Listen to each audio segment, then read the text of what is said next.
আজকে তোমাদের দাদা ভাই দেখো কি এনেছে, লাউ ডগা।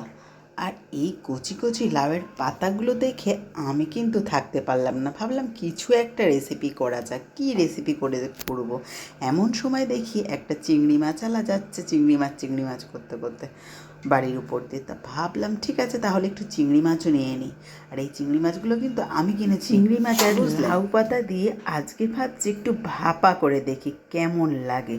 কচু পাতা ভাপা তো খেয়েছি, চিংড়ি ভাপা শুধু খেয়েছি, কিন্তু এরকম লাউ পাতার ভাপা কোনো সময় খাইনি। একটু খেয়েই দেখি কেমন লাগে। লাউ পাতাগুলো খুব ভালো করে ধুয়ে কুচি কুচি করে কেটে সেদ্ধ করে নিলাম গরম জলে একটু নুন দিয়ে। তারপরে এদিকে মাছগুলো কেটে নিয়ে নুন হলুদ মাখিয়ে রাখলাম। আর একটা এদিকে মশলা তৈরি করব, তার জন্য নিয়ে নিয়েছি বড় 1 চামচ কালো সর্ষে, 1 চামচ সাদা সর্ষে, আর 2 চামচ মতো পোস্ত। সাথে দিয়েছি 4-5টা কাঁচা লঙ্কা। লঙ্কাটা যে যেরকম ঝাল খাবে সেই বুঝে দিলেই হয়ে যাবে। এবার এটাকে একটা শুকনো ঘুরিয়ে নিয়েছি মিক্সিতে। তারপরে এর মধ্যে সামান্য পরিমাণে জল দিয়েছি, আর দিয়ে দিয়েছি একটু লবণ আর হলুদ। লবণ হলুদ দিয়ে সর্ষে পোস্ত বাটলে একদম তেতো হয় না বন্ধুরা, তার জন্য সবসময় কিন্তু লবণ হলুদ দিয়ে সর্ষে বাটবে। আর এইদিকে দেখো আমার লাউ পাতা কিন্তু সেদ্ধ হয়ে গেছে। জলটা ফেলে দেবো আর খুব ভালো করে জলটা চিপে নেব, যাতে একটুও জল না থাকে, ঠিক এরকম। তারপরে এর উপরে আমি দিয়ে দেব মাখিয়ে রাখা নুন হলুদ মাখিয়ে রাখা চিংড়ি মাছটা। চিংড়ি মাছগুলো একদম জল ছেঁকে ছেঁকে দিয়ে দেব। আর তারপরে এর মধ্যে দিয়ে দেব ওই স্মুথ পেস্টটা কিন্তু একদম স্মুথ করতে হবে, তাহলে কিন্তু ভাপাটা খেতে খুব ভালো হবে বন্ধুরা। আমি এখানে চিংড়ি মাছটা নিচে কিছুটা দিয়ে এবার উপরে কিছুটা দিয়ে দিলাম, আর তারপরে দিয়ে দিলাম সর্ষে পোস্তর পেস্টটা। আর তার সাথে এবার আমি দিয়ে দেবো স্বাদ মতো একটু লবণ, পরিমাণ মতো হলুদ, একটু কালারের জন্য লঙ্কার গুঁড়ো দিয়ে দেবো। এখানে তোমরা লাল লঙ্কার গুঁড়োও দিতে পারো বা ঝাল লঙ্কার গুঁড়োও দিতে পারো। আর তারপরে একটু সর্ষের তেল দিয়ে ভালো করে মাখিয়ে নেব। এরপরে মাখানোটা আমার একদম কমপ্লিট হলে ওপর থেকে একটু সর্ষের তেল ছড়িয়ে দিয়ে 2টো কাঁচা লঙ্কা দিয়ে দেবো।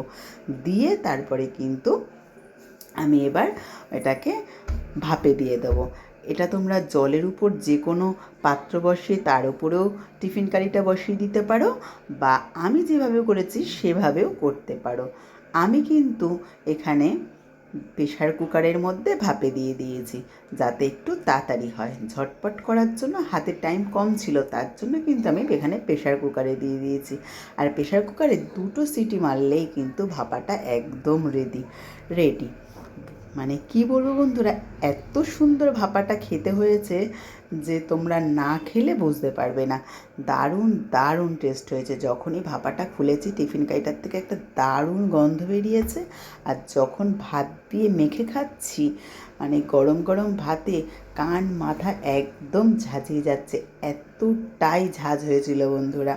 তো রেসিপিটা তোমাদের ভালো লাগলে অতি অবশ্যই ট্রাই করো, একবার অন্তত ট্রাই করো। আমাকে কমেন্টে জানিও যে লাউ পাতা দিয়ে চিংড়ি মাছ ভাপা তোমাদের কেমন লাগলো। ফেসবুক থেকে দেখলে পেজটা ফলো করে দিও, আর ইউটিউব থেকে দেখলে একটা সাবস্ক্রাইব করে রেখো বন্ধুরা, নতুন ভিডিও পাওয়ার জন্য। তো এরকম ছোটো ছোটো ভিডিও তো তোমাদের আমি দিতেই থাকি। আর এই সব রেসিপি তো জানোই মা ঠাকুমারাই খুব ভালো করতে পারে, কিন্তু এই লাউ পাতাটা একদমই আমি নিজের মাথার থেকেই বার করেছিলাম যে লাউ পাতাটা দিয়ে কি করা যায় আজকে। তো চলো বন্ধুরা, তোমাদের সাথে আবার দেখা হবে। ততদিন তোমরা খুব ভালো থেকো, সুস্থ থেকো, সবল থেকো। চলো টাটা।